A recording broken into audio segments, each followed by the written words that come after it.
경제 뉴스가 연예 뉴스처럼 쉽게 들리는 그날까지 경불진 드롭 더 빛.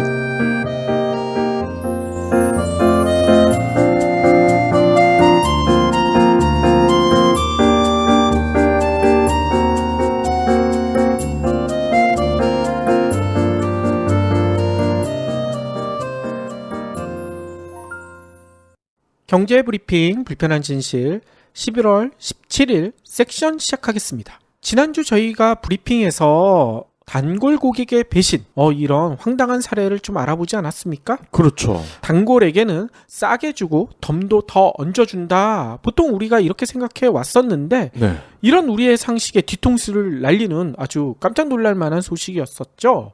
당시 브리핑을 못 들으신 애청자분들을 위해서 짧게 요약을 해드리면요. 일단은 우리나라는 아니고 중국 사례라고 합니다. 하지만 우리나라도 많은 의심이 되죠. 뭐냐면 중국에서요. 같은 쇼핑 앱에서 같은 물건을 구입할 때 자주 사용하는 그 앱을 자주 사용하는 이용자와 처음 이 앱을 사용하는 사람에게 제시되는 가격이 다르다. 왜 다를까? 단골에게는 할인 쿠폰도 더 주고 싸게 줄 줄 알았는데 오히려 처음 사용자에게만 쿠폰을 제공하고 아예 처음부터 제시하는 가격까지도 다르게 한다. 왜?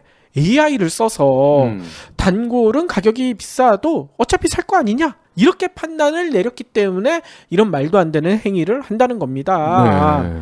실제로 4차 산업혁명 시대에 각광받는 AI가 이런 판단을 한다는 거죠. 이미 우리나라 앱들도 이런 걸 하고 있죠. 첫 구매 고객에게 쿠폰을 드립니다. 그러니까요. 예. 그런데 이런 첫 구매 고객에게 쿠폰을 줘서 싸게 하는 것까지는 좀 이해를 하겠지만 아예 제시하는 가격 자체가 처음에 제시하는 가격 자체가 다르다. 이거는 뭐냐면요. AI가 빅데이터 분석을 해봤더니 잡은 물고기에게는 더 이상 먹이를 줄 필요가 없다. 이렇게 판단을 해서 이런 행위를 한다는 겁니다. 이 때문에 단골이 오히려 바가지를 쓰는 피해 사례가 중국에서는 늘고 있다는 거예요. 그래서 이거를 심각하게 중국 정부에서도 여기고 있다고 합니다. 그래서 조치도 내렸대요. 쇼핑몰 업체들에게 AI 쓰지 마. 빅데이터 분석 이거 활용하지 마. 이런 규정까지 만들었다고 합니다. 하지만 그 업체들은 이렇게 항변을 하고 있대요. 아니 고객의 주거지와 평소 소비 성향, 습관 이거를 분석해서 우리가 수익을 극대화하는 마케팅으로 활용했을 뿐인데 이거 규제하는 건 너무 지나친 처사 아니냐 이런 변명을 늘어놓고 있다는 거죠. 근데 문제는요. 쇼핑앱뿐만 아니라 거의 모든 온라인 거래에 이런 현상이 만연하고 있다고 합니다. 저희가 여러 차례 말씀드리지 않았습니까? 항공권 예약할 때, 그리고 숙박 예약할 때, 그리고 배달앱 사용할 때 이런 데에서도 비슷한 사례가 너무나 많다는 겁니다. 특히 방금 전에 드렸었던 단골 고객의 배신 이거는 MBC에서 중국 사례라고만 했지만 우리나라 업체들도 이런 단골 고객의 배신을 때리고 있지 않을까? 네. 충분히 의심스럽죠? 드러나지만 않았을 뿐이죠. 그래서 오늘은 우리를 화나게 만드는 이런 다양한 배신 사례, 이런 배신 사례를 몇 가지 더 살펴볼까 합니다. 이걸 왜 살펴보느냐? 이거 알고 속 뒤져버리라고 이런 거 알아보는 거 아닙니다. 뭐냐면요. 우리의 상식을 뒤집는 이런 사례를 우리가 정확히 알아야 이런 호구가 되지 않고 뒤통수 맞지 않은 그런 현명한 소비자가 될 수가 있을 테니까요. 이 아주 적합한 노래가 있지 않습니까? 배신자여 사랑의 배신자여. 박PD는 사랑에 뒤통수를 많이 맞았군요. 한 2번 맞았나? 예. 재수 씨는 아닌 거죠? 아니죠. 예. 사랑이 떠나가네. 이 노래도 생각이 나네. 이상한데 자꾸 그런 식으로만 노래를 부르는 거 보니까요. 아무튼 그러면 다양한 배신 사례 중에 첫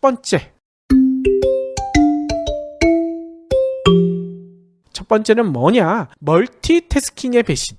이게 뭐냐면요. 네. 디지털 문화의 부상으로 다양한 디지털 미디어 기기 이거 하나만 사용하는 건 요즘 좀 뒤떨어진다 이런 얘기 많이 듣죠. 한꺼번에 여러 개를 사용하는 거. 멀티태스킹 능력이 매우 중요하게 평가를 받고 있지 않습니까? 그래서 스마트폰을 하면서 노트북도 만지고요. 거기다 PC 작업까지. 야, 이거는 어떻게 하는지 모르겠지만 이렇게 하는 젊은 친구들도 의외로 많다고 합니다. 뭐 다른 사례도 있죠. 시끄러운 음악을 들으면서 책을 읽거나 문서 작업을 하는 거.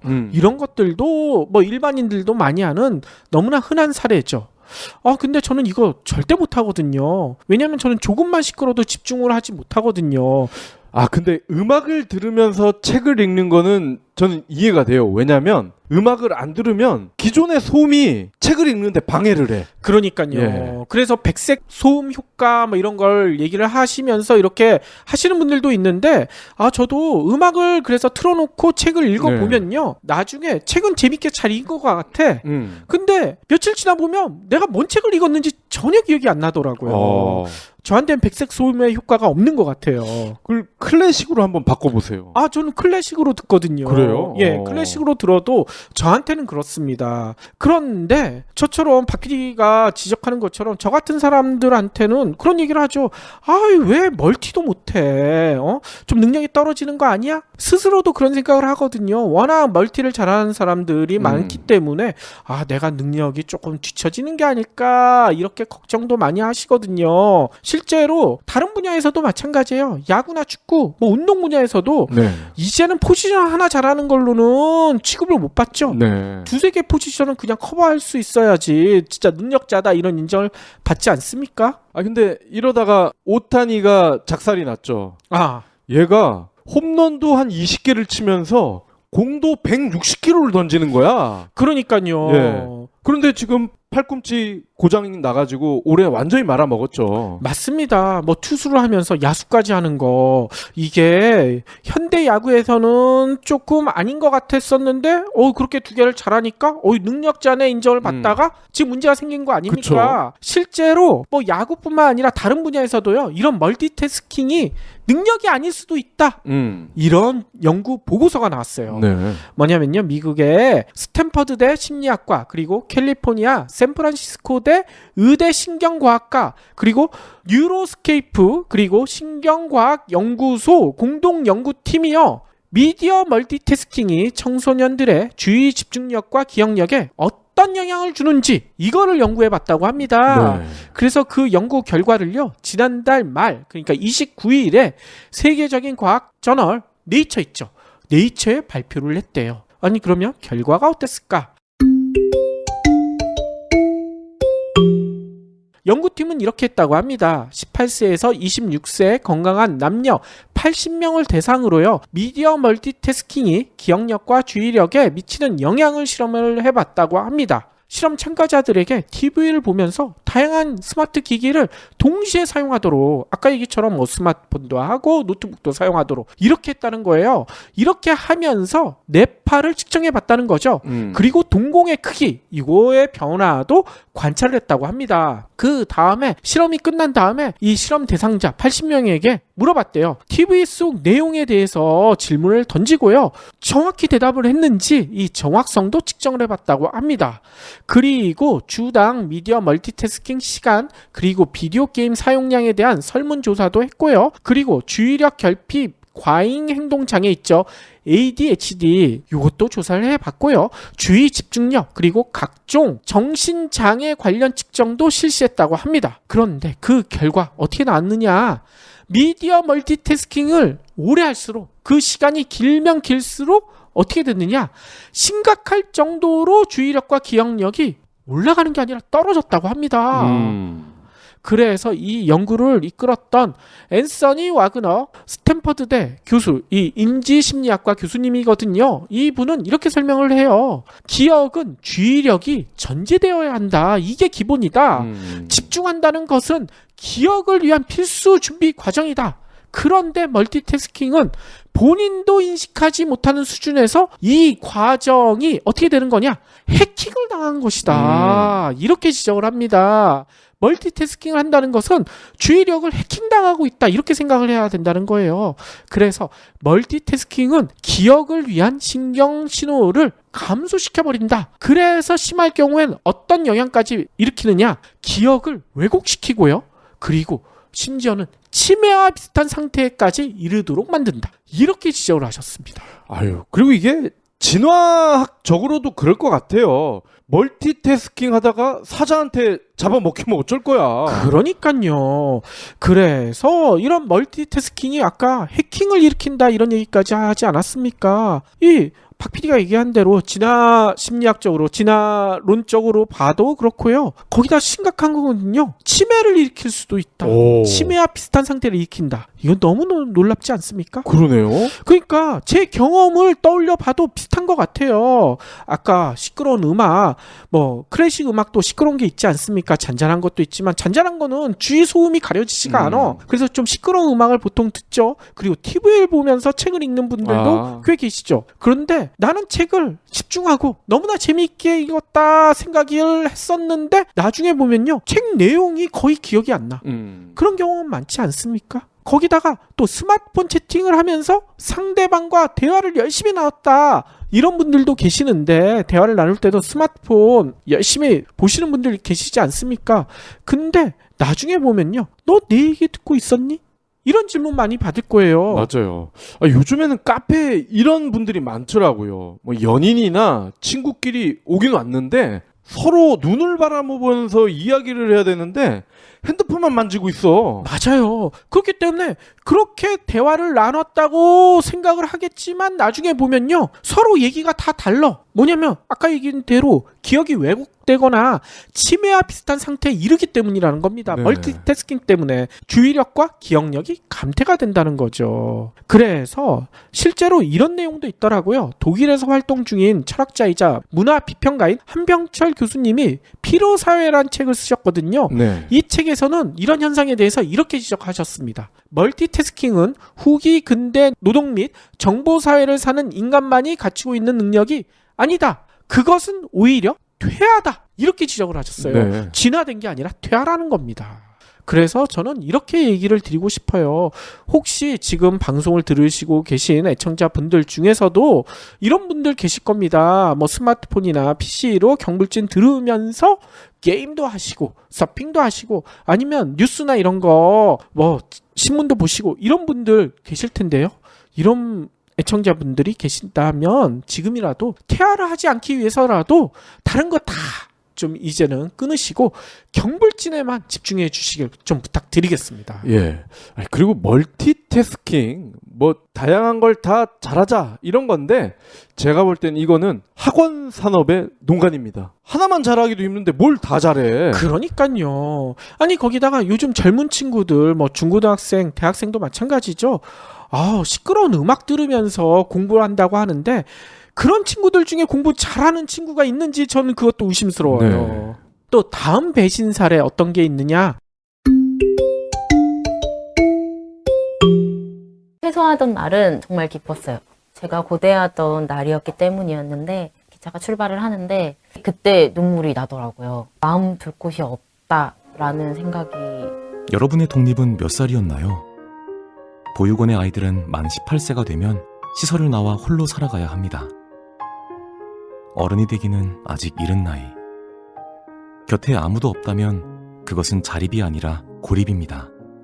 18. 홀로 어른이 되어야 하는 아이들을 위해 함께 해주세요.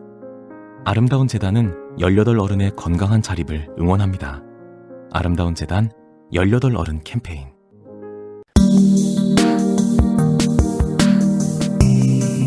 브리오 비타민의 스테디셀러 브리오 혈당 밸런스가 업그레이드 됐어요. 혈당과 함께 혈압에도 좋은 브리오 혈당 혈압 밸런스로 새로 출시됐습니다. 혈당에 혈압까지 좋다면 이건 의약품 아닌가요? 병원 처방전 있어야 할 것 같은데요? 처방전이 필요 없는 건강기능식품입니다. 내성이 생길까 걱정스러운 의약품 원료가 아니라 건강기능식품 원료를 써서 안심할 수 있습니다. 장점이 또 있죠? 캐나다에서 완제품으로 수입 후에 식약처의 성분 정밀 검사를 통과한 것은 물론 혈당과 혈압에 관련된 기능성도 인정받았습니다. 혈당은 물론 혈압 관리까지 부모님들에게 꼭 필요한 선물이 될 것 같아요. 그럼요. 제품에 대한 자세한 사항은 브리오 혈당 혈압 밸런스를 찾아주세요.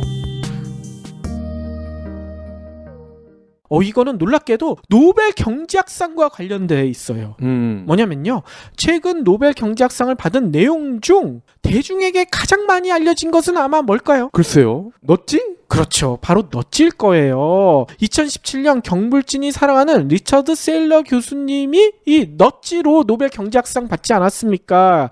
그래서 대중에게도 더욱 유명해졌고 그 덕분에 넛지란 책이 그 전에 나왔거든요. 그 다음에 또 베스트셀러가 됐더라고. 엄청나게 팔렸어요.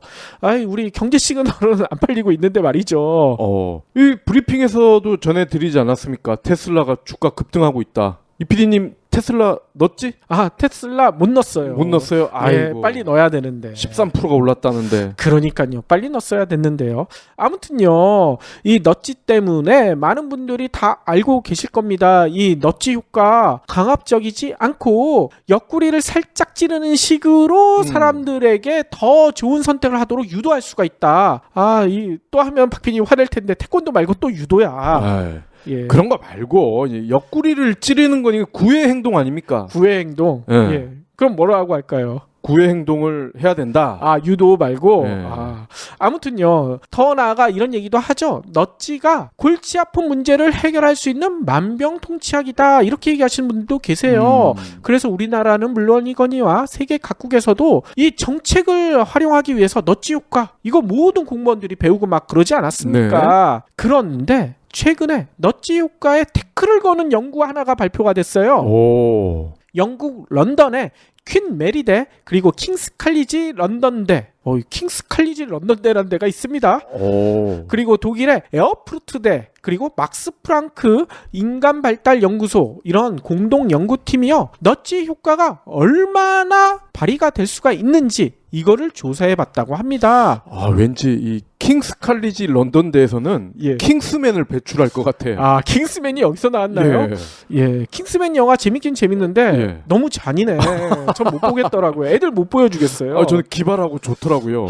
기발하지만 조금 보는데 불쾌감이 많이 느껴졌는데 아무튼요. 이 연구 결과는 어디에 실렸느냐? 심리학 및 뇌과학 분야 국제학술지인 인지과학연구경향 이런 학술지에 이것도 지난달 말에 실렸다고 합니다. 네.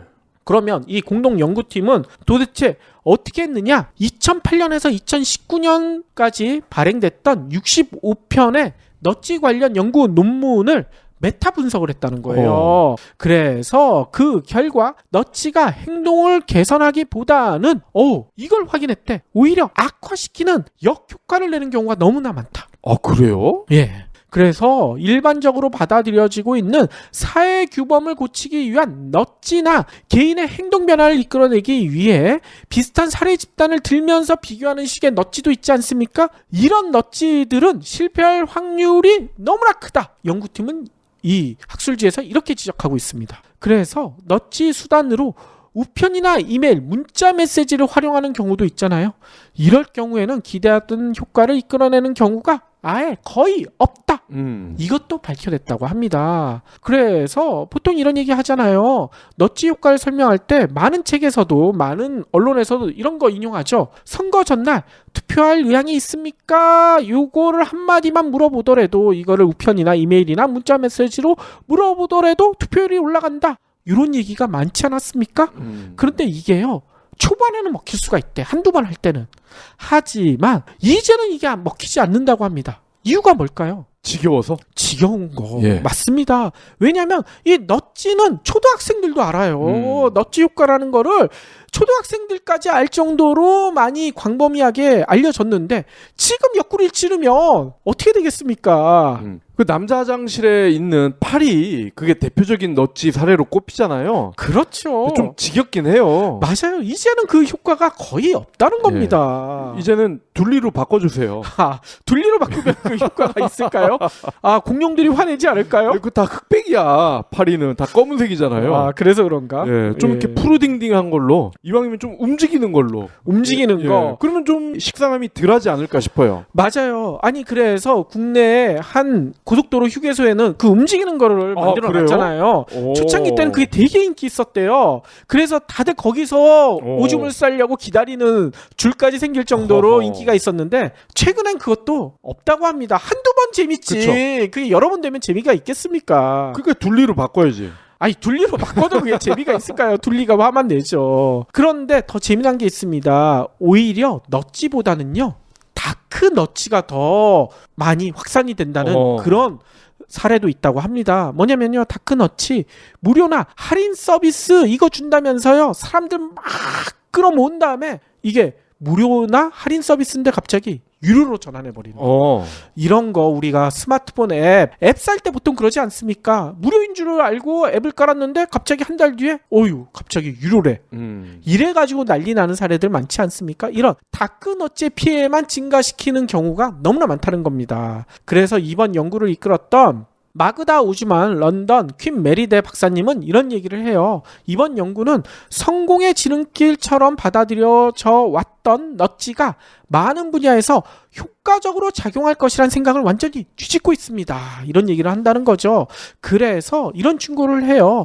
넛지를 설계할 때 성공만 바라보고 이렇게 설계하는 게 아니라 이게 실패할 수도 있다. 실패 가능성을 염두에 두고 설계를 해야지 이 실패 확률을 많이 줄일 수 있다는 겁니다. 그래야 예산과 시간 절약 그리고 원하는 행동 변화까지도 이끌어낼 수가 있지 넛지가 만병통치약인 것처럼 생각했다가는 모두 다 실패할 것이다. 이렇게 얘기한다는 거죠. 그런데 뭐 아까도 얘기했지만요. 그냥 상식적으로 생각해도 마찬가지일 것 같아요. 옆구리도 한두 번 찔러야지. 이거 매번 계속 찌르면 화가 나죠. 너 나 괴롭히는 거니? 이렇게 생각이 들지 않겠습니까? 오히려 이렇게 한두 번까지는 옆구리 찌르다가 그 다음부터는 진솔하게 야, 너 이렇게 하는 게 좋아. 직접적으로 얘기하는 게 훨씬 더 낫다는 얘기인 겁니다. 예. 뭐 화장실 얘기 계속해서 죄송한데 차라리 오줌을 잘 싸면 타겟을 잘 맞추면은 유튜브를 공짜로 부여주는 그런 거를 달아놓으면 어떨까요? 뭐 그것도 좋은데 그것도 한두 번은 괜찮을 거예요. 근데 여러 번 쓰면 안 된다는 겁니다. 그리고 세 번째 배신 사례 요것도 좀 충격적이에요. 앞서 처음에 언급했던 단골 고객의 배신 이것과 좀 비슷한 얘기인 것 같아요. 뭐냐면요.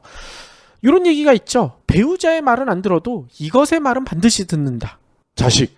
자식의 말은 반드시 듣습니까? 그렇지 않나요? 예. 자식이 이거 떼쓰면서 이거 사줘 하면 반드시 사주나요? 아니 뭐 보통은 애들 말을 들어주죠. 박 PD는 착한 아빠군요. 저는 떼쓰는 거 절대 안 봐주거든요. 말도 안 되는 건 안 들어주지만. 자식 말고 더 있잖아요. 차 탈 때. 내비. 그렇죠. 내비게이션. 저 같은 길치는 내비게이션 이거 어디 가나 필수거든요. 아무래도 빠른 길을 알기 쉽게 알려주고요. 뭐 이런 믿음이 있기 때문에 내비게이션이 좌회전하라고 하면 전 무조건 좌회전하고요.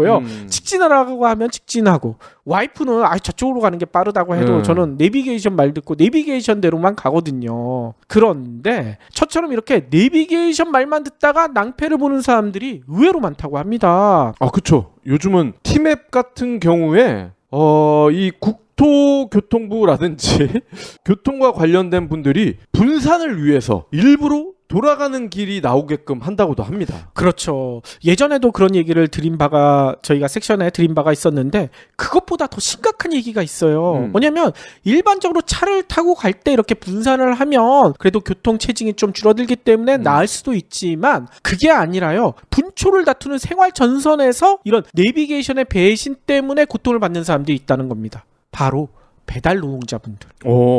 뭐냐면요. 배달 앱을 이용해 보지 않은 애청자분들은 아마 없을 거예요. 왜냐면 스마트폰을 누르기만 해도 맛있는 음식이 문 앞까지 오니까 외국인들조차 이런 얘기 하지 않습니까? 한국은 배달의 천국이다. 진짜 천국 같은 곳이다. 이런 얘기를 부를 정도로 배달 앱이 많이 활성화돼 있죠. 그런데 이렇게 편하게 배달 앱을 통해서 배달을 시켜 먹는 동안 배달 노동자들은 엄청난 배신을 당하고 있다고 합니다. 어떤 배신이냐면요. 우리가 배달앱에서 주문을 하면 보통 이런 문자 메시지가 다시 오죠. 30분 내 도착, 50분 내 도착. 보통 이런 얘기가 오잖아요. 우리는 이거를 별 생각 없이 음식 시켰는데 피자 시켰는데 짜장면 시켰는데 30분 내에 오겠네 이런 생각을 하겠지만 이 문자 메시지가 배달 노동자들의 족쇄를 채운다고 합니다. 뭐냐면요. 예를 들어 30분 내 도착이라고 배달앱이 알려줬어요. 고객에게 문자를 보내줬어요. 근데 30분 내에 배달 노동자분이 그 음식을 배달하지 못하게 되면 어떻게 될까요? 배달 노동자들에게 페널티를 준다는 겁니다. 근데 아마 이런 내용은 워낙 많이 알려져 있어서 다들 알고 계실 겁니다. 그런데 이것보다 더 심각한 얘기가 있어요. 뭐냐면 AI가 배신을 때린다고 합니다. 어떻게요? 어떻게 배신을 때리느냐? 배달 앱이 보낸 30분 내 배송이란 문자 메시지에 이 30분 누가 정했을까요? 글쎄요. 음식점 사장님? 예, 보통 그런 생각을 하시겠죠? 아니면 배달 노동자가 내가 이 정도 거리는 30분 내에 갈 수 있으니까 30분 이렇게 정하지 않았을까 생각하시는 분들도 계실 겁니다. 네. 그런데 이 시간을 정하는 것은요, 바로 배달 앱에서 사용하는 빅데이터 AI가 정한다고 합니다. 왜냐면요, 실제로 거의 모든 대부분의 배달 앱은 AI 기반으로 움직이거든요. 그래서 배달 노동자가 배달 앱을 키면 이게 뭐 배달의 민족이나 이런 거기에 계신 직원분들이 하는 게 아니라 AI가 자동으로 배달 주문을 지금 잡아주고 있다고 합니다. 네. 그래서 배달 노동자는 이걸 보고 요 음식을 내가 배달할지 말지 결정만 하면 된다는 거죠. 근데 문제는요, 배달 노동자분이 요거 음식 배달하겠어요 버튼을 누르는 순간부터 시작이 된다고 합니다. 뭐냐면요, 배달 노동자의 배달 앱에는 그 해당 음식점 주소와 배달할 품목 요게 스마트폰 화면에 바로 뜬다는 거예요. 그러면 그곳에 가서 가게 도착 버튼을 이 배달 노동자분이 눌러야 된다는 거죠. 근데 이게 무슨 문제야 라고 생각하시는 분들도 계실 거예요. 그런데 문제가 있다고 합니다. 뭐냐면요, 음식점 주소가 뜰 때부터 가게 도착 버튼을 누를 때까지 이때도 정해진 시간이 있다는 겁니다. 네. 픽업 20분 남 이런 게 배달 노동자 배달 앱 스마트폰에 계속 뜬다는 겁니다. 그래서 게임하는 것도 아니고요, 이 시간 내에 도착하지 않으면 이것도 페널티를 준다는 거예요. 그런데 이게 끝일까? 이게 아니라는 겁니다. 음식점에 도착해서 가게 도착 버튼을 또 누르잖아요. 그러면 2라운드가 또 시작된다는 거예요. 이거 게임도 아니고 말이에요. 네. 그러면 이 음식을 배달해야 될 고객 주소가 뜬다고 합니다. 그리고 고객집까지 배달해야 하는 시간을 또 배달 앱에서 알려준대요. 이 배달 앱의 AI가. 그래서 전달 30분 남음 뭐 이런 식으로 화면에 보여준다는 겁니다. 그러면 거리가 멀면 시간을 더 주면 문제가 없는 거 아니냐? 이렇게 생각할 수도 있어요. 근데 문제는요, 배달 앱이 요구하는 시간 내 배달하는 것을 배달 노동자분들은 거의 불가능하다, 이런 하소연을 하고 있어요. AI는 직선거리로만 따지나 보죠? 그러니까요, 배달 앱에서 계산하는 이동 거리는요, 이 직선거리뿐만 아니라 도로의 현실을 전혀 반영하지 않는다는 겁니다. 네. 뭐냐면요, 음식을 들고 가는 고객의 집까지 가는 길, 이게요, 직선거리 이것뿐만 아니라요, 교통체증이 있을 수도 있고, 또 가는 길이 꾸불꾸불하는 골목길이 있을 수도 있고, 또 뿐만 아니라 이 고객의 주소에 도착해서 해당 집까지 가야 될 거 아닙니까? 예를 들어 10몇 층, 근데 엘리베이터가 멈췄어. 계단을 올라가야 돼. 이런 거를 감안을 안 해준다는 거예요. 배달앱 AI는요, 그럼 물리적인 현실을 외면하고요, 오로지 일직선으로 시간을 계산해서 시간을 매긴다는 겁니다. 심지어는 도로상에 좌회전, 우회전 등을 해가지고 고객의 집에 가야 되는데 이를 완전히 무시하고 직선으로 계산하는 경우들도 의외로 많다고 하고요. 특히나 이런 경우들도 많지 않습니까? 배달 오토바이나 이런 게 아파트 단지를 통과할 수 없게 만들어 놓은 아파트 단지들도 많죠? 근데 배달 앱은 어떻게 하느냐? 그 아파트 단지를 통과해가지고 가는 지름길로만 시간을 매긴다는 겁니다. 그리고 아까도 얘기했지만 엘리베이터가 없는 곳도 계단으로 걸어 올라가야 되는데도 이거를 감안해 주지 않고 그냥 거기 주소에만 도착하면 다 되는 걸로 시간을 계산한다는 거죠. 그러니 배달 노동자들은 어떻게 해야 되겠습니까? 시간 내에 못 가면 페널티를 받기 때문에 과속도 하고 교통법규를 어겨가면서 배달을 하는데도 시간 내에 배달을 하지 못한 경우가 다반사라고 합니다. 아니 이러면 처음부터 아예 계산을 끝난 다음에 플러스 10분 뭐 이렇게 하면 될 것 같은데. 근데 배달 앱들은 그렇게 안 한다는 거예요. 왜? AI가 빅데이터를 통해서 해당 거리를 가장 빨리 배달한 사례, 이거를 기준으로 시간을 정한다는 의심도 네. 있어요. 그러니까 배달 노동자분들 중에 숙련도가 아주 뛰어나가지고 우사인 볼트급으로 배달하시는 분들도 계시잖아요. 이 분들도 근데 교통법규를 다 지키면서 하는 게 아니라 막 어겨가면서 하겠죠.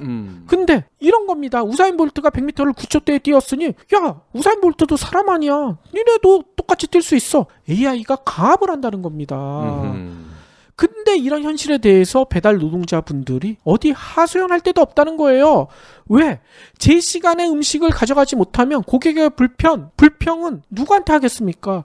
고스란히 야 배달 노동자분들이 너무 늦게 왔어요. 네. 뭐 이렇게 한다는 거죠. 그래서 혹시 애청자분들 중에서 문자 메시지로 받은 시간보다 음식이 늦게 도착했더라도 화내는 것은 좀 자제해 주시길 좀 부탁드리겠습니다. 배달 노동자분들은요, 갑자기 화장실을 가고 싶은 경우에도 시간 내에 배달하지 못하면 페널티를 받기 때문에, 그리고 신호등 빨간불이 들어왔는데도 이거 지키다 보면 시간 내에 못 가기 때문에 교통법규를 어겨가면서, 그리고 사고 위험이 있더라도 이 사고 위험을 감수하면서 우사인 볼트급으로 달려도 시간 내에 배달하지 못한 경우가 너무나 많다는 네. 거죠. 그런데 조금 이상합니다. 왜? AI, 빅데이터 등 첨단 기술을 쓴다고 하는데 왜 이런 일이 벌어질까요? 이유는 생각보다 간단하다고 해요. 왜? AI나 빅데이터에게는 사람이 안 보이거든요. 그렇죠. 숫자만 보이거든요. 모든 것을 수치로 계산하기 때문 아닙니까? 노동자 이 분들을 인격체로 보는 게 아니라 그냥 단순히 배달해주는, 노동해주는 도구로만 여긴다는 겁니다. 그래서 마치 똥개를 훈련시키듯이 야 빠르게 야 남들은 하는데 왜 니는 못해, 이렇게 탁달만 한다는 거예요. 그래서 배달 노동자분이 다치거나 건강을 해치는 것은 야 그건 네 사정이고 우리는 빨리 배달을 해줘야 돼, 깡그리 무시한다는 겁니다. 예. 그런 게 바로 AI의 배신이라는 얘기인 거죠. 근데 또 엄밀히 얘기하면 AI는 죄가 없죠. 이 알고리즘을 만든 인간들이 문제인 거죠. 맞습니다. 근데 그 인간들을 뛰어넘는 AI가 혹시 나온다면 우리가 영화 터미네이터 보지 않았습니까? 이 스카이넷이 인간 모두를, 자기를 만들어 놓은 인간까지도 이 도구로 생각하고 인류를 파괴해버리는 이런 황당한 현실, 이게 진짜 실제 다가오지 않을까, 이런 두려움도 느껴져요. 그러면 포항제철 용광로에 쳐박으면 됩니다. 그거는 이제 터미네이터를 쳐박은 거고 스카이넷은 아무튼 AI의 배신 사례는 이것 말고도 상당히 많다고 합니다. AI의 총화로 여겨졌던 타다나 우버 같은 공유경제, 이거 정의 대표님도 자주 언급하셨죠. 공유경제가 나오면서 이 공유씨가 모델료도 많이 받고 경불진에서 출연해주고 이러면 좋을 텐데 뭐 그건 아니고요. 대도시의 교통체증을 감소시킬 것이다 라고 공유경제를 찬송하는 사람들은 그렇게 얘기했지만 나중에 따지고 봤더니만 오히려 교통체증을 일으킨다. 이거 다들 알고 계시지 않습니까? 네. 그리고 또 놀라운 이야기도 있어요. 뭐냐면요, AI가 주로 저소득층, 저학력층에 타격이 될 것이다. 일자리를 빼앗을 것이다. 보통 우리가 이렇게 생각하잖아요. 근데 따지고 봤더니 오히려 고소득, 고학력층에게 더 큰 위협이 될 것이다. 이런 주장도 있더라고요. 네. 뭐냐면 미국의 싱크탱크 브루킹스 연구소에서 연구한 바에 따르면요, AI 기술이 갈수록 정교해지고 있어가지고요, 더 많은 산업 분야에 적용되면서요, 어떻게 되고 있느냐, 대학 교육을 받은 더 많은 노동자들을 위협하고 있다, 이렇게 지적을 했어요. 특히 일부 예외는 있겠지만요, 교육을 더 잘 받고 임금을 더 많이 받아온 노동자들이 새로운 AI 기기의 영향을 가장 많이 받게 될 것이다. 브루킹스 연구소에서는 이렇게 주장을 합니다.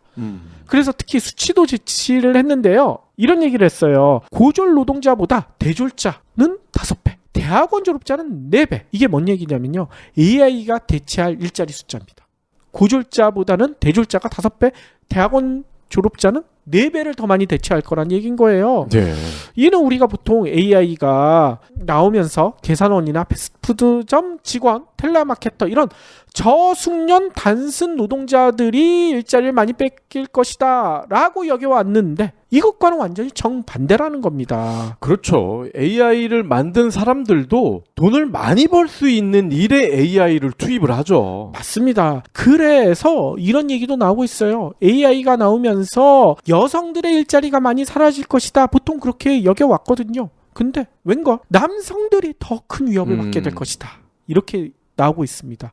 왜? 여성들은요, 교육이나 헬스케어 등 고도의 대인관계를 필요하는 분야에 종사하는 경우가 많거든요. 이런 데에는 AI가 침투하기가 더 어렵다고 합니다. 상대적으로 더 많이 보호를 받을 수가 있다는 거예요. 오히려 남성들의 일자리가 더 많은 위협을 받을 수가 있다. 브루킹스 연구소에서는 이렇게 주장을 합니다. 네. 이것도 우리의 상식을 완전히 뒤집는 그런 배신 같은 이야기인 거죠. 예.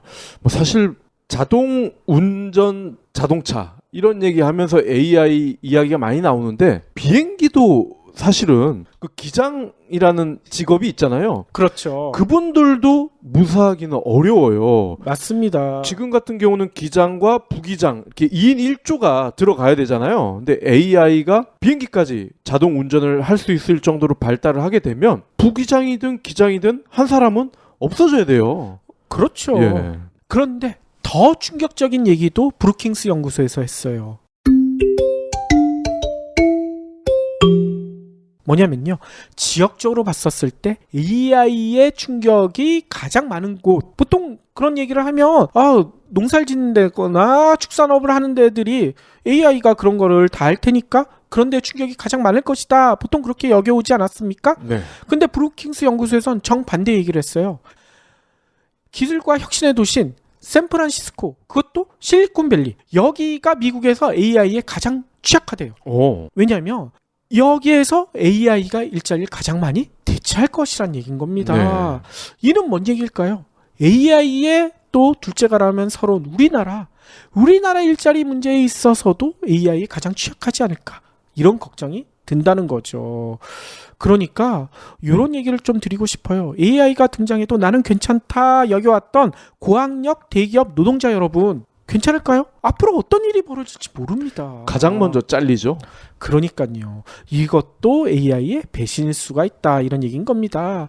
그래서 지금까지 단골 고객의 배신, 멀티태스킹의 배신, 넛지의 배신, 배달앱의 배신, AI의 배신, 이렇게 여러 가지 배신 사례들을 살펴봤는데요. 기존의 우리 상식에 뒤통수를 날리는 내용들이 상당히 많았잖아요. 정말 놀랍기도 하고 두렵기도 하죠. 그런데 진짜 드리고 싶은 얘기는 지금부터예요. 이런 배신 행위 우리가 그냥 당해서는 안 되겠죠. 우리 스스로 극복할 방법도 찾아야 될 것 같습니다. 그러면 어떻게 찾아야 될까요? 앞서 살펴본 배신 사례에 공통점이 하나 있거든요. 이 공통점을 우리가 잘 노리면 이 배신 행위를 극복할 방법도 우리가 찾을 수 있을 것 같은데요. 이 공통점이 뭐냐? 단순히 숫자나 효율로만 생각하고 가장 중요한 사람이 빠져 있다는 점입니다. 단골을 호구로 생각하고 등쳐먹고요. 인류의 진화 과정을 무시하고 무조건 많은 정보를 얻으려고 하고요. 계속 찌르면 아프다는 걸 모르고 넛지 하면서 계속 찌르기만 하고요. 현실을 무시하고 빠르게 배달하라고만 강요하는, 그리고 상대적으로 안전하다고 여겨졌던 고학력 대기업 노동자들의 뒤통수를 치는 등 모든 것을 숫자로만 생각하고 당장의 효율을 위해 희생해도 된다, 이렇게 생각해 왔기 때문에 배신을 당한다는 거예요. 네. 바로 사람, 인간성을 무시한 결과가 아닐까, 이런 생각이 든다는 거죠. 그래서 이런 배신 행위를 더 이상 당하지 않기 위해서는 뭘 해야 될까요? 영화 매트릭스 아까도 잠깐 얘기했지만 여기서도 얘기해 주지 않았습니까? 숫자로 가려진 현실 속에서 인간성의 참모습, 사람에 대한 사랑, 이 네오가 찾지 않았습니까? 네. 이 네오처럼요, 우리도 스스로 조금씩 달라져야 되지 않을까, 이런 생각이 든다는 겁니다. 뭐냐면요, 조금은 귀찮고 어렵지만 쇼핑이나 예약을 할 때는 여러 개를 좀 비교해 보고요, 멀티태스킹보다는 싱글태스킹으로 집중력을 높이고요, 그리고 진솔한 마음으로 상대방을 움직이고요, 그리고 배달이 조금 늦어도 좀 이해해 주고요, 그리고 AI에게 일자리를 빼앗길지도 모른다는 사람들과 좀 연대도 하고요, 그리고 남을 위하는 것이 결국 나를 위하는 것이다. 이기적 이타주의, 이거를 실천하는 것이 앞서 살펴본 배신 행위를 극복할 수 있는 가장 현명한 길이 아닐까, 이런 생각이 든다는 거죠. 그렇습니다. 뭐 세상에 무시할 만한 직업이나 사람은 없어요. 왜냐면 그 사람이나 그 직업 언제 또 내가 내 자식이 할지 몰라요. 그러니까요. 그렇기 때문에 저희 이PD 박 PD가 썼던 이기적 이타주의를 우리가 실천해 본다면 이런 배신 행위를 우리가 충분히 극복해낼 수가 있지 않을까, 이런 생각도 드는데요. 마지막으로 AI에 대한 재미나면서도 두려운 이야기를 하나 전해드릴까 합니다. 요즘 밖에 나가기 좀 그렇죠? 집에서 보내는 시간이 정말 많아졌어요. 맞아요. 우리도 집에서 보내는 시간이 많아졌는데 인터넷이 너무 느려서 답답해요. 기가 인터넷 쓰는데도 그런데요. 공유기 때문에 그럴 수도 있어요. 어떤 거 쓰시는데요? 통신사에서 공짜로 준 거 쓰는데요. 오래돼서 그런지 속도도 느리고 멀리 가면 안 터지는 데가 많아요. 이번 기회에 림피스 벨로그로 한번 바꿔보세요. 엄청 빠르고 기능도 많아요. 이야, 대박이네. 빨리 사러 가야겠네.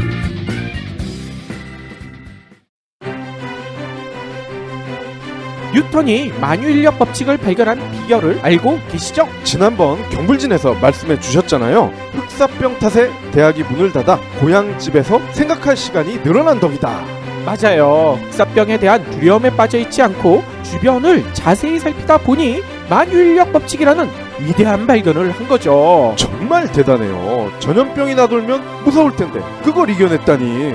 그런데 뉴턴이 두려움을 이겨낼 수 있었던 비결이 한 가지가 더 있어요. 그게 뭔가요? 전염병이 근처에 오지도 못하게 옷 세탁을 정말 열심히 했다는군요. 맞아요. 코로나를 예방하기 위해서 손을 깨끗이 하는 것도 중요하지만 옷 세탁도 잘 해야 되지 않습니까? 그렇죠. 이런 전통 덕분에 영국에서는 세제 기술이 엄청 발달해 있다고 하더라고요. 그래서 영국에서 만든 니곽스 세제를 경불진의 소중한 패널 장재영 대표님이 경불진 몰에서 판매하는 거군요. 니곽스 세제는 코로나19도 박멸하는 강력한 세정력에 그린피스도 인정한 친환경까지 일석이조입니다. 경불진 몰에서 사면 인터넷 최저가보다 20% 이상 저렴하니 일석삼조. 경불진 애청자라면 놓치지 마세요.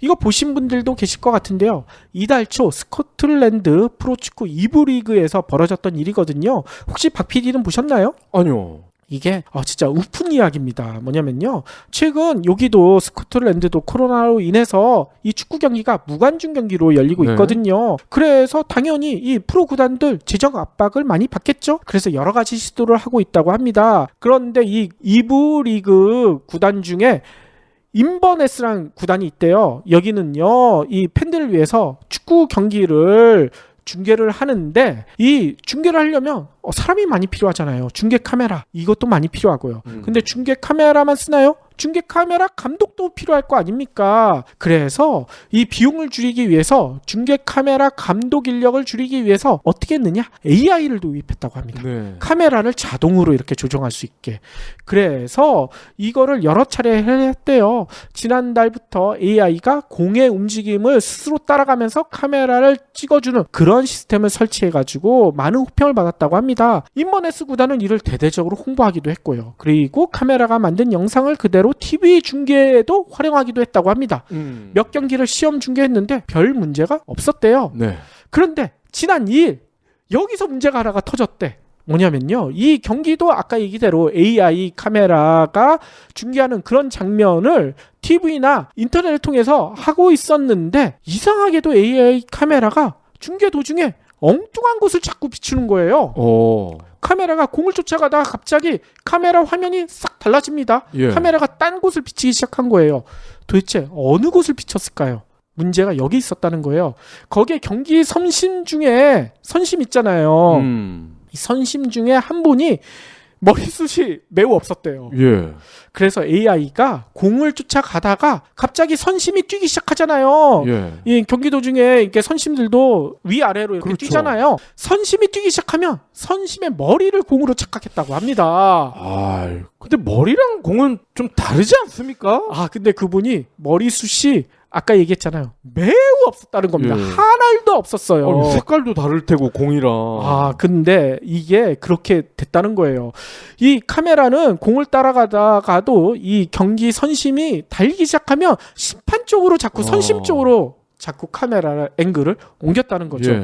근데 이 장면을 아나운서와 해설자가 중계를 하고 있었는데 이 사람들도 깜짝 놀랐다는 거예요. 갑자기 공을 비추지 않고 선심 머리만 자꾸 비추니까. 네. 그래서 네티즌들 중에서도 이 경기 중계를 본 사람들이 많았다고 합니다. 근데 네티즌들은 이런 얘기를 했다는 거예요. 이런 상황이 너무나 재밌다는 거죠. 다음부터는 머리숱이 없는 심판에게는 모자를 씌워줘야 되지 아하. 않을까 뭐 이런 의견도 쏟아졌다고 합니다.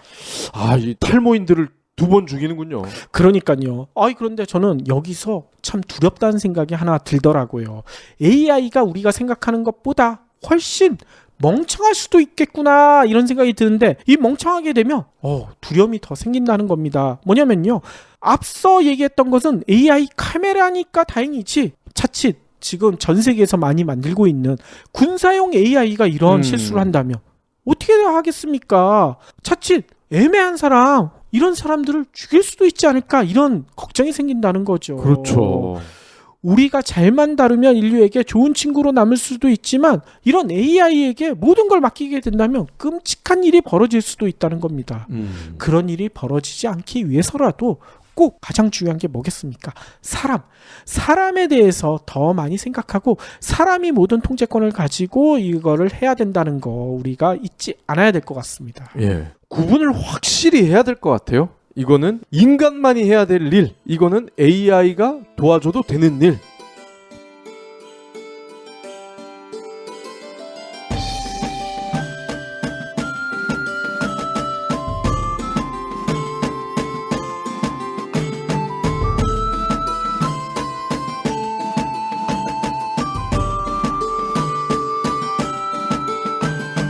경불진 완주해 주셔서 감사합니다. 하트 투척, 댓글 남기기, 링크 공유, 계좌 후원 등 경불진 2PD에게 힘을 보태주세요. 더 좋은 내용으로 보답하겠습니다.